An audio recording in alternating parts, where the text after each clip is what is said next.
राम मंदिर चंदा विवाद पर यूपी में घमासान अभी भी जारी है।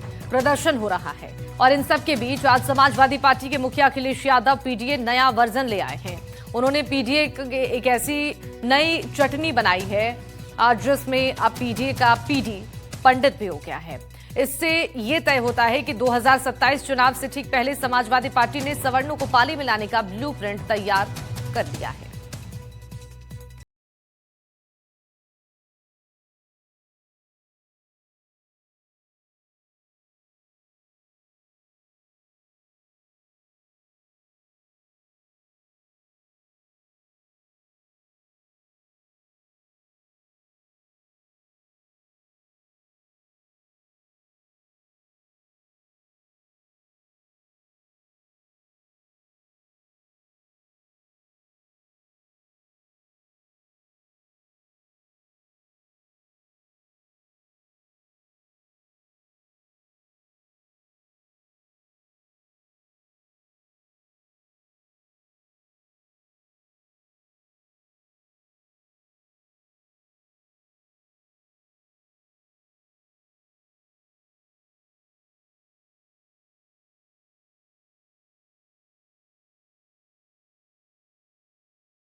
शुद्ध फॉर्म है।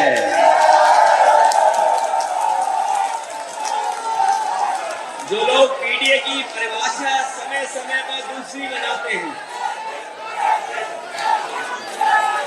वो जान लें कि पीडीए में पीडी जो है वो पंडित का शॉर्ट फॉर्म है और जितनी पीड़ा दोगे, पीड़ा बढ़ाओगे, उतना ही पीडी और मजबूत दिखाई देगा।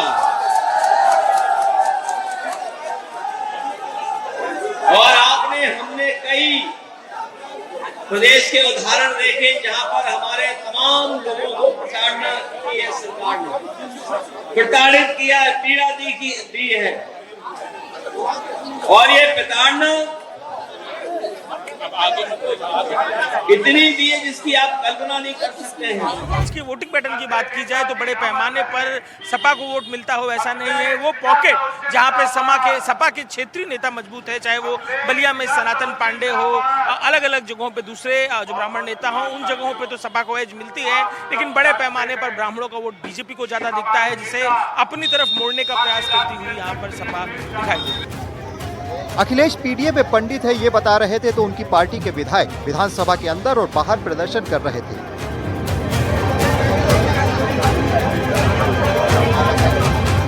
सोमवार से यूपी विधानसभा के मानसून सत्र की शुरुआत हुई और पहले ही दिन से विपक्ष का प्रदर्शन जारी हो गया। बुधवार को भी यही हुआ। सपा विधायक दान पात्र पोस्टर तस्वीरें लेकर जमा हो गए।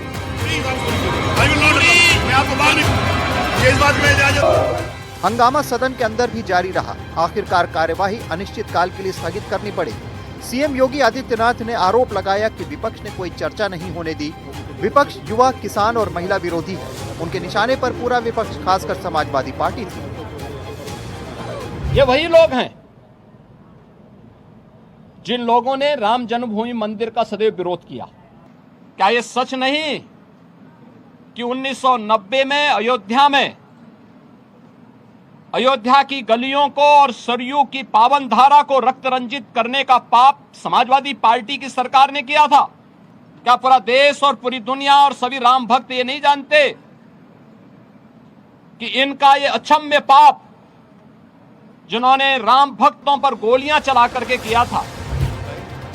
वहीं विपक्ष ने अपने प्रदर्शन के दौरान चढ़ावा चोरी के मुद्दे पर सरकार से सवाल पूछे। बीजेपी तो ट्वीट करके कह रही है कि आप लोगों ने इस पोस्टर को फाड़ा, इस पोस्टर पे राम मंदिर का फोटो लगा हुआ था, जमीन पे पड़ा था, पैरों से कुचल के भागे। यूपी बीजेपी के सोशल मीडिया अकाउंट में इस तरह का आरोप लगा है। तो हम लोग चाहते हैं, हमारी मांग है कि अंदर की जो वीडियोस हैं उसको सार्वजनिक कर दीजिए, पता चल जाएगा कि क्या हुआ। मार्शलों ने आके मेरे हाथ से ये पोस्टर छीना और मार्शल लोगों ने फाड़ने की कोशिश की। चोरी की है, विरोधी ये सरकार नहीं हवा चोरी की है विरोधी ये और बजट लूटने के लिए पूरक बजट लाए। ये सरकार वहीं विधानसभा स्पीकर सतीश महाना विधानसभा के अंदर और बाहर सपा विधायकों के आचरण को लेकर भावुक दिखे, कुर्सी छोड़ने तक की बात कर डाली। में जो हुआ उससे मैं दुखी और निराश हूं। मुझे पहली बार यह महसूस हुआ या तो हमारे प्रयास में कहीं कमी रह गई या फिर डॉक्टर अंबेडकर की बात सही है कि कमी संविधान में नहीं बल्कि व्यक्तियों में होगी। कल एक ऐसे सदस्य के आचरण ने मुझे दुखी किया जिसको हम इस सदन का रोल मॉडल कहते थे। कहीं भी कोई भी आता था तो मैं कहता ये रोल मॉडल है विधानसभा के। उनके द्वारा जिस समय इस प्रकार का आचरण किया गया और उसके बाद भी मेरे मना करने के बाद भी बाहर जिस प्रकार की उनके भाषा का प्रयोग किया गया वो निश्चित रूप से उसने मेरे मन में एक वेदना और पीड़ा पैदा की। ये निराशाजनक है। कतिपय माननीय सदस्यों ने इस सदन के प्रतिबंधित कार्रवाई को मीडिया और सोशल मीडिया को दिया है जिसको इसको प्रसारित किया गया है एवं ये आपत्तिजनक है। और उसके बाद भी अगर इस प्रकार का आचरण है तो मुझे बहुत दुख है। मुझे इस बात के लिए विचार करना पड़ेगा, गंभीरता के साथ विचार करना पड़ेगा कि मैं इस कुर्सी के योग्य हूं कि नहीं हूं, अथवा जो कुछ मैंने 4.5 वर्षों के अंतर्गत किया है वो उचित है कि अनुचित है। इसके ऊपर आत्मविलोचन करूंगा और इसका निर्णय शीघ्र करूंगा। 2027 के लिए यूपी में सियासी बिसातें बिछना शुरू हो गई हैं। आरोप प्रत्यारोप के दौर शुरू हो चुके हैं। सियासी महाभारत तेज होती जा रही है। लखनऊ में अजय दुबे के साथ Ranveer Singh, NDTV India. UP की सियासी फिजाएं 2027 के हिसाब से तैयार होने लगी हैं। माहौल में सियासी तपिश साफ दिखने लगी है। पिच तैयार हो रही है और कौन सी सियासी गेंद असरदार होगी शायद उसकी प्रैक्टिस भी शुरू हो गई है। इसी के नमूने के तौर पर डिप्टी सीएम केशव प्रसाद मौर्य के नए बयानों को देखा जा रहा है। कल उन्होंने मदरसों में आतंकी वाला बयान दिया था और अब वो बाबरी और बाबर की बात कर रहे हैं। बयान निकला तो घमासान भी उछला है। देखिए इस पर एक रिपोर्ट। जितने भी आतंकवादी दुनिया भर में हुए हैं उनकी शिक्षा ही मदरसे से हुई है। तो प्रॉब्लम केशव प्रसाद मौर्य की सोच में है। जो बाबर के समर्थक हैं उसे बोलने का नैतिक अधिकार नहीं है। धार्मिक नफरत फैलाने के लिए ऐसे बयान दे रहे हैं। क्या 2027 में यूपी विधानसभा का चुनाव भी हिंदू मुस्लिम से लेकर मंदिर मस्जिद के मुद्दे पर ही लड़ा जाएगा? क्योंकि एक तरफ तो राम मंदिर को लेकर चढ़ावा चोरी पर घेरने की कोशिश हो रही है तो दूसरी तरफ यूपी के डिप्टी सीएम केशव प्रसाद मौर्य के 2 दिन में 2 आए बयानों ने घमासान मचा दिया। अपने बयान पे स्टैंड लेते हैं। जो बयान आपने दिया मदरसे में आतंकी तैयार होते हैं वो विषय पर बहुत सी बातें। कौन सी नई बात है? मतलब जितने भी आतंकवादी दुनिया भर में हुए हैं उनकी शिक्षा ही मदरसे से हुई है और मदरसी शिक्षा नहीं होती तो वो आतंकवादी नहीं बनती। ये तो हम पहले भी कहते थे अभी भी कहते। जो बाबर के समर्थक हैं, जो बाबरी मस्जिद के समर्थक रहे हैं, उनको श्री राम जन्मभूमि पर चाहे वह चढ़ावा का मामला हो, चाहे चंदे का मामला हो, चाहे मंदिर निर्माण का मामला हो, उस पर बोलने का नैतिक अधिकार नहीं है। ये 2 बयान जिन पर सियासत फुल रफ्तार से दौड़ने लगी है। अभी मदरसों में आतंकी वाले बयान पर विपक्ष पलटवार ही कर रहा था, उसी बीच में बाबरी और बाबर के समर्थकों वाला बयान भी आ गया। जो बाबर के समर्थक हैं, जो बाबरी मस्जिद के समर्थक रहे हैं, उनको श्री राम जन्मभूमि पर चाहे वह चढ़ावा का मामला हो, चाहे चंदे का मामला हो, चाहे मंदिर निर्माण का मामला हो, उस पर बोलने का नैतिक अधिकार नहीं है। जो बोलना है उस पर ये बोलते नहीं है, जो नहीं बोलना है उस पर समय सदन का खराब करते हैं। समाजवादी पार्टी 2027 में इसकी भारी कीमत चुकाएगी। इन बयानों पर समाजवादी पार्टी लगातार हमलावर है। समाजवादी पार्टी बीजेपी को ही सनातन विरोधी बता रही है। ये सिर्फ और सिर्फ एक कम्युनिटी का कैरेक्टर असैसिनेशन करने का उनका प्रयास है, जिस प्रयास में भारतीय जनता पार्टी हमेशा से लगी रहती है, क्योंकि यही इनको आता है हिंदू मुस्लिम करके वोट लेने की जो इनकी पुरानी प्रोपेगेंडा है।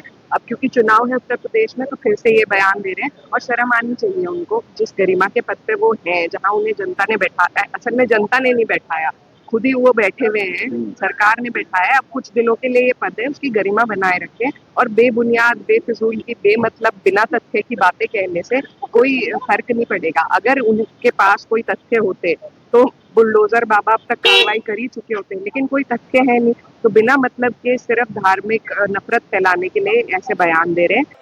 बहुत दुर्भाग्यपूर्ण है कि वैमनस्यता और तुष्टीकरण की राजनीति से अपने आप को उबार नहीं पा रहे हैं। मेरा उनको ये सुझाव है कि ये तुष्टीकरण की राजनीति से उबरकर वास्तविकता पर आए, क्योंकि इस देश में चाहे हिंदू हो, चाहे मुसलमान हो, चाहे सिख हो या ईसाई हो, इस देश को स्वतंत्र कराने में हर एक व्यक्ति का हाथ था और हर एक ने अपना बलिदान भी दिया, योगदान भी दिया है।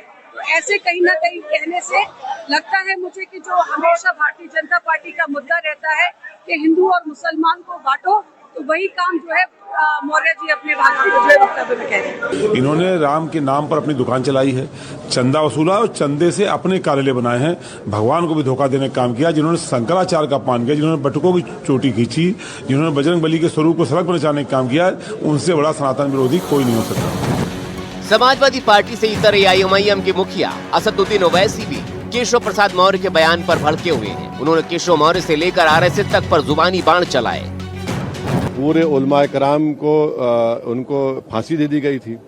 तो प्रॉब्लम केशव प्रसाद मौर्य की सोच में है, क्योंकि उनकी जो आइडियोलॉजी संघ परिवार से ताल्लुक है, संघ परिवार का तो कोई लोग मरा ही नहीं ना जंग आजादी की लड़ाई में, उलमा कराम अपनी जानों को दिए, और इसीलिए उनकी जहालत और उनकी नफरत इस्लाम और मुसलमानों के जिक्र आती है।